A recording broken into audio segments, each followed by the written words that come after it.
in this video I'm going to show you why I've switched over from using safe fill refillable LPG bottles over to Gasbank refillable LPG bottles. And as you'll see, there's a huge similarity. In fact, they are basically the same bottles. The main difference is that safe fill are designed to be taken out of your van and refilled at the petrol station, whereas the Gasbank bottles are designed to be fitted into your van and have an outlet on the side of the van and actually refilled in situ. So you'll see that the adapters on the top are totally different. The safe fill bottle has just got one nozzle. That's for both input and output, whereas the Gasbank has actually got two, one for in and one for out. And that allows you to permanently install it into your van without having to take it out. The main difference is a lot of fuel stations won't allow you to refill safe fill gas bottles, but they will allow you to refill underslung gas tanks and fixed gas tanks. So by installing these Gasbank bottles, it becomes a fixed system, which means I can go to places like Morrison's, whereas I can't with a safe fill bottle. So that's the main reason. Now, both of these bottles are the same size. So when you actually pick up the empty one, well, they're 5 kilos. So you can pick this up with one finger. And when they're full, I don't know, they're probably around about 10 or 12 kilos. So this one is full. The other benefit of these bottles, and why I didn't go for one of the other systems like Gaslow, is number one, the Gaslow and Gasit bottles are steel, so they're a lot heavier.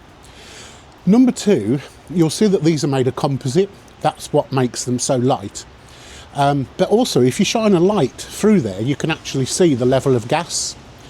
So rather than having a meter on the top, you can actually physically see the gas that's inside.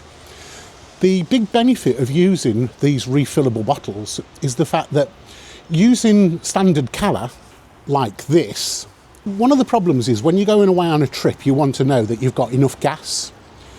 And with steel bottles, you don't know how much gas is left. So you always end up going and replacing a bottle with a full bottle, not knowing how much gas you're giving away. Whereas with these, you can actually take them to the fuel pump and just put whatever it needs to fill it up. So you can just put £5 worth in just to make sure that you've got full gas. So that's another big benefit of having refillable. The other benefit is to exchange this little bottle, which is a 6 kilo bottle, will cost you about £35. Whereas to fill this up, it will cost you around about £1 a litre. So that's the main reason. Okay, so here's a quick look at what they give you in addition to the bottles. So these are your two hoses that go off, one to each bottle. This black hose is the hose that goes off from the T-piece that connects these two hoses together off to the refilling cap that sits on the outside of the van.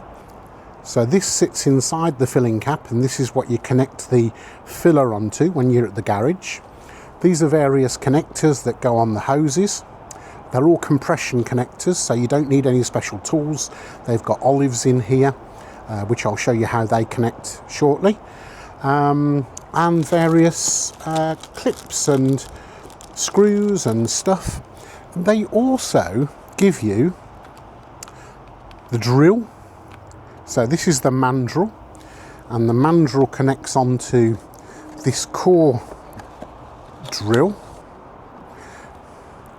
to be able to core out the side of the van for this. So yeah, so they even give you the drills that you need. So how good is that? So what I've done so far is to look at what's the other side of here, which in the van it's just a void. I know this because I installed this, which is the barbecue point. So the pipe for the barbecue point comes along here and then down inside here and then along there and off to there.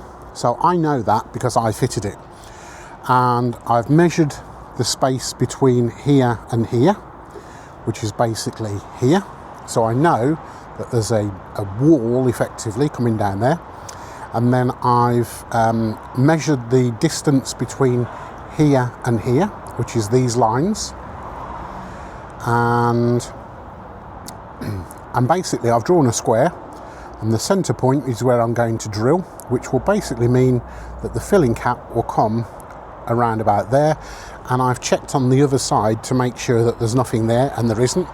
So basically my filling cap is going to sit exactly halfway between that height and exactly there, which will leave the gap of roughly about a finger's width. So it'll look nice and neat when it's done, hopefully. Right, so here you can see that I've attached the two orange lines to the bottles, and they're connected in the centre by this T-piece, and then the T-piece goes off to my regulator that's already installed in the van. Okay, so I've put a hole in the wall. That's for the gas feed off to the two gas bottles to fill up. So now I just need to put a hole in there.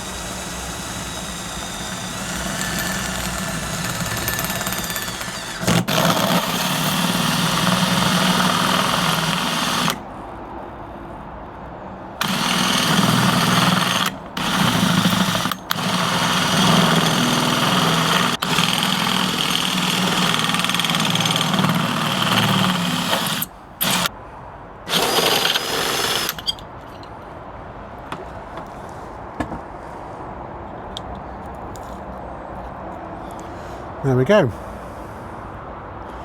One nice neat hole. And that is what the wall looks like in our hobby. So you've got aluminium on the outside, then a big thick piece of polystyrene, aluminium on the inside, and then what looks like plywood. So there's the nice new hole. And I'll show you what it looks like on the inside. Okay, so it comes into this cupboard. And there's the barbecue point. And there's the nice new hole next to it. And then that comes through the wall there. So yeah, I'm quite happy with that. Right, so the idea is that this now goes through the hole that I've just cut. And what you'll notice is it's got a little lug here and a little lug here. So I just need to carve out those two lugs, and they're to stop it from spinning in the hole. And I'm doing that simply by